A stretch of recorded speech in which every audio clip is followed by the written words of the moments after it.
अस्सलाम वालेकुम, कैसे हैं आप सब लोग। उम्मीद करती हूँ सब ठीक होंगे। वीडियो पसंद आएगी तो वीडियो को लाइक कर दीजिएगा। चैनल पे न्यू है तो चैनल को सब्सक्राइब कर दीजिएगा। सैटरडे के बाद संडे मंडे 2 दिन का मुझे ऑफिशियली ऑफ मिला था, तो मैंने सोचा चलो भाई कोई तीर मार लेते हैं, कपड़े वपड़े स्टिच कर लेते हैं। लेकिन कपड़े क्या स्टिच होने थे। जैसे ही सुबह के टाइम उठी तो मैं कमरे से बाहर गई। जाहिर सी बात है, बंदा पंखा बंद करता है, वापस आए तो पंखा चलने का नाम न ले। अब मैं किसका इंतज़ार करूँ, कौन मेरा पंखा ठीक करके दे। कुछ भी ना, तो पंखा बंद था, थोड़ा मौसम भी ठीक था। अब मैं आपको अपने कमरे की नोयत दिखाती हूँ कि 3 दीवारें बिल्कुल सुथरी हैं, उसके ऊपर कोई मसला नहीं। लेकिन ये जो चौथी दीवार है जिसके साथ मैंने अपने टेबल को अरेंज करके रखा हुआ है, इसकी ये दीवार झड़ के मेरी चीज़ों का सत्यानाश कर रही थी। इसके अलावा कोई और जगह नहीं है जिसके ऊपर अपनी चीज़ों को पोजीशन कर सकूँ, क्योंकि जहाँ पे बेड पड़ा हुआ है वहाँ पे तो दरवाज़ा सामने है, तो हर आए गए को पता लगता है ना। दिखार तो मशीन पई है तो पड़ोसियों के भी कपड़े आके सवाने शुरू कर दो। अच्छा, हुआ ये कि ये जो नलकियों के ऊपर भी आप गंद देख रहे हो ना, तो ये यही है कि दीवारों के ऊपर से ये जो उतरता है, पता नहीं चूना लगाया हुआ है इन्होंने, क्या लगाया हुआ है, वाकई चूना ही लगाया हुआ है। तो ये भुर भुर के और झड़ के ये गिरता रहता था, और मेरी मशीन के ऊपर गिरता रहना, इसके ऊपर जो सामान था उसके ऊपर गिरता रहना। मैंने आओ देखा ना था, मैंने कहा पंखा बंद है, चलो पकड़ते हैं हम लोग ब्रश को। और मशीन थोड़ी सी आगे करने के बाद जितना झड़ता था ना, मैंने इसे झाड़ दिया। अच्छा, जब ये मौसम आता है ना बारिशों का, या फिर कराची में आपको पता है समंदर के करीब के जो एरियाज़ होते हैं वो ज़रा थोड़े से नमी वाले होते हैं, तो ये छत तक पूरी दीवार गिली हो जाती है। मुझे अक्सर बहनों ने कहा आप यूँ कर लें, वो कर लें, जो कुछ भी कर लें, ये झड़ना तो झड़ना ही है। इसके ऊपर मैं कुछ भी करवा लूँ, इसकी औकात यही है कि इससे दोबारा से झड़ के नीचे ही गिरना है यहाँ का ऐसा इस तरीके का है। यहाँ पे मैंने इलास्टिकें अपनी वेस्ट के हिसाब से कटवा के रखी हुई, क्योंकि बार बार इलास्टिक रोल को खोलना और कटवाना मेरे लिए पॉसिबल नहीं होता। और यहाँ पे लेस, अभी ये पूरा ड्रेस कंप्लीट होने वाला है, और ये वाला पोर्शन मैंने यहाँ से टेबल का खाली किया हुआ है। जब हमें काम करना होगा टेबल थोड़ा सा आगे खिसका लिया जाएगा, पिनो बैक साइड से वीडियो बना लिया करेगी, क्योंकि मेरी वीडियोज़ को इतनी लेंदी नहीं होती, मैं कोई बड़ा प्रोजेक्ट तो करती नहीं हूँ। हफ्ते में 2 या 3 तो वीडियोज़ मैंने, वो भी बड़ी मुश्किल से आजकल हो पा रही हैं। अच्छा, अब यहाँ पे चूँकि संडे का ऑफ़ था, पूरा दिन काम करके थकावट हो गई थी। शाम को मैंने फ्रूट वगैरह मंगवा के खा के जो सोई फजर के टाइम यानी सहरी के टाइम पे उठे। फिर सहरी करके दोबारा से थोड़ी देर के लिए हम लेटे। उठे तो याद आया कि ये हम लोगों ने मंडे को जाना है बाज़ार। संडे को मैं इसलिए नहीं जा सकी थी, ईस्टर था, ईस्टर की वजह से बाज़ार में रश था, क्योंकि मेरा भतीजा शाम के टाइम जब बाज़ार गया है तो उसने बताया पुप्पो बहुत ही रश था। अच्छा हुआ आप नहीं गई, वरना आपका तो वहीं गिरना था आपने। यहाँ पे मैंने कुछ ड्रेसेस इसलिए निकाल के रखे हुए हैं कि इनके दुपट्टों के चारों तरफ मैंने लेसिंग लगाने का सोच के रखा हुआ है। तो उससे पहले मैं आपको अपने दराज दिखा देती हूँ। ये जो टेबल का अक्सर बहनें मुझे कहती थी कि आप ये बता दें कि आपने कहाँ से बनाया, कोई इतनी ख़ास जगह से नहीं बन पाया ये, यानी कि पैसे ही लूटने वाली बात हो गई है। क्वालिटी तो अब क्या ही बताई जाए आपको।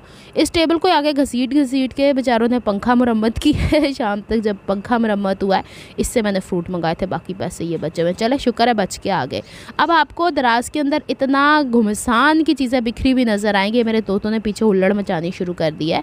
तो इसका मकसद ये है कि मुझे जो चीज़ें ज़रूरत की हैं वो मैंने ऊपर ही रखी हुई हैं। कोई इतनी ख़ास इसमें से ज़रूरत होती नहीं, ख़ासकर जैसे पिन्स हो गई, कैंची हो गई। यहाँ पे आपने वो देखा है, गिम्बल देखा है जिसे आप ट्राइपॉड कहते हैं। ये इसने मेरी भतीजी ने ये पीछे करके रख दिया है। इसमें ज़रा सा कोई चोट लग गई तो इस बेचारे ने काम करना शुरू कर देना है, काम करना शुरू कर देना है, क्योंकि ये ऑटो मूवमेंट इसकी होती है।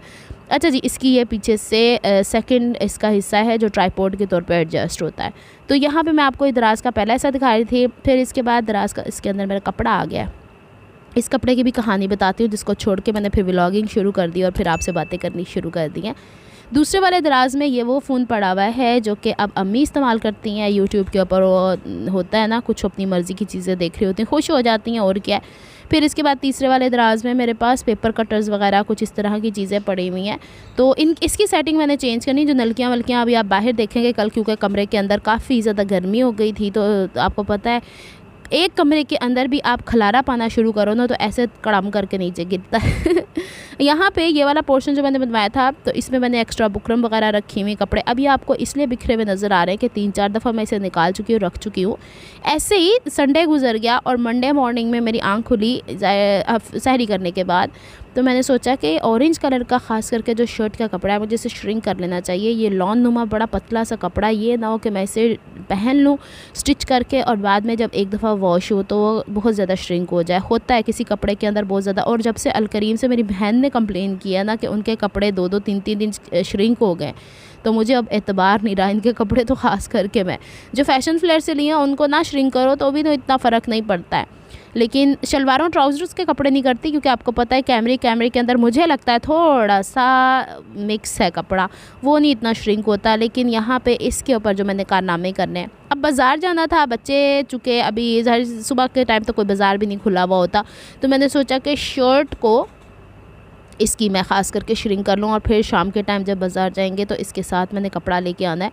इसकी कमीज़ के पलटे वगैरह के लिए तो कमीज़ के अंदर से, ट्राउज़र के अंदर से कपड़ा निकल आएगा, लेकिन दुपट्टे के ऊपर फैशन पट्टी लगाने के लिए मुझे एक्स्ट्रा। और अक्सर बहनें मुझे कहती हैं कि आप शमोज सिल्क का काम करें, तो चलें इस दफ़ा हम शमोज सिल्क भी ला के देख लेते हैं क्या भला है वो क्योंकि मैंने अभी तक इस्तेमाल नहीं किया है। ये वो बोर्ड है जिसके ऊपर अक्सर बहनें कहती हैं कि आयरन स्टैंड बनाना बता दें, तो इसके ऊपर से मैंने एक्स्ट्रा कपड़ा निकाल के रख दिया जो पहले लगा था। ये पहले नीचे गिर गया था टेबल की बैक साइड पे, तो बेचारा वहीं पड़ा रहा है साइड पे ही, मैं इसे इस्तेमाल नहीं करती थी, अब दोबारा इस्तेमाल करना है।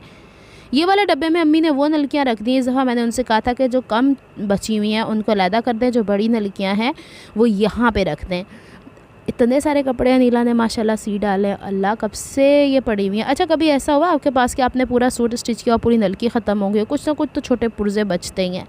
इन डब्बों के अंदर वाइट एंड ब्लैक कलर की नलकियाँ, वाइट कलर की तो फिर 4-5 बची हुई हैं, लेकिन ब्लैक कलर के कपड़े इस दफ़ा मैंने इतने ज़्यादा स्टिच किए हैं कि 10 नलकियाँ लाई थी, 2 ही बची इस दफ़ा का होता है कि एक अपना ऑर्गेन्जा का स्टिच किया था एंड देन एक और ऑर्गेन्जा का स्टिच किया था, तो यहीं पे काफ़ी ज़्यादा लग गया है। नहीं, इसकी थोड़ी बहुत बची हुई नलकियाँ जो मशीन के ऊपर थैली, अभी ये नलकियाँ आधी हैं, आधी मेरी मशीन के ऊपर टंगी हुई हैं, अभी थोड़ी देर में आपको नज़र आ जाएंगी। नीचे यहाँ पे ये फोम वगैरह रखा हुआ है कि ये इम्बैलेंस ना हो, इसके हिसाब से अम्मी ने सेटिंग करके रख दी है। अब मुझे याद आ रहा है कि मेरे पास तो नलकियाँ ही नहीं है जिससे मैंने कपड़े स्टिच करने शुरू करने। लो जी, एक और बहाना मिल गया नीला नो, अरे ये तो मिल गया, इसका मस्टर्ड कलर का एक ड्रेस स्टिच करने वाला है। मुझे याद आ रहा है कि यहाँ से मैंने, जहाँ मैं पहले जाया करती थी नलकियाँ लेने के लिए, एक ड्रेस के लिए 2-2 नलकियाँ जो खासकर फैंसी स्टिच होने होते थे लेकर आती थी। अच्छा, इस दुकान से मैं जहाँ से लाती थी उनके भाई का तो हो गया है इंतकाल, जिनसे मैं बैचेस वगैरह लगवाया करती थी।